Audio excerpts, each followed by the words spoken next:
Aksiya do'stlar 2026-yilga Vodiy pechga ham yangi yil aksiyasini qilib yuborishdi. Endichi 700 ming 800 ming so'mga archani puliga do'stlar pechga qilib berishyapti. Archa olmay lip yonib rasxod svet rasxod qiladi. Hamma sizni ustingizdan kuladi do'stlar. Vodiy pechga olsangiz uyingiz issiq bo'ladi, ko'mir rasxod qiladi. Kraska qilinmagan narxi 590 ming so'm, kraska qilingan vatini 650 ming so'm, katta g'o'lab bo'la sig'adigani 690 ming so'mni berishadi do'stlar. Nima deb o'ylaysizlar? Yangi yilga archa olib sovuqda o'tirgan yaxshimi yoki Vodiy pechga olib issiqlanib o'tirgan yaxshimi do'stlar?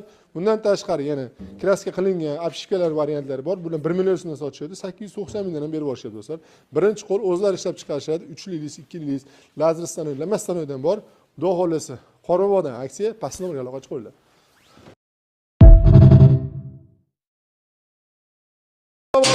Aksiya do'stlar 2026-yilga Vodiy pechga ham yangi yil aksiyasini qilib yuborishdi. Endichi 700 ming 800 ming so'mga archani puliga do'stlar pechga qilib berishyapti. Archa olmay lip yonib rasxod svet rasxod qiladi. Hamma sizni ustingizdan kuladi do'stlar. Vodiy pechga olsangiz uyingiz issiq bo'ladi, ko'mir rasxod qiladi. Kraska qilinmagan narxi 590 ming so'm, kraska qilingan vatini 650 ming so'm, katta g'o'lab bo'la sig'adigani 690 ming so'mni berishadi do'stlar.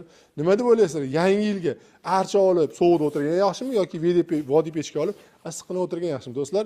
Bundan tashqari yana kraska qilingan obshikalar variantlari bor. Bular 1 million so'mdan sotishadi, 890 mingdan ham berib borishadi do'stlar.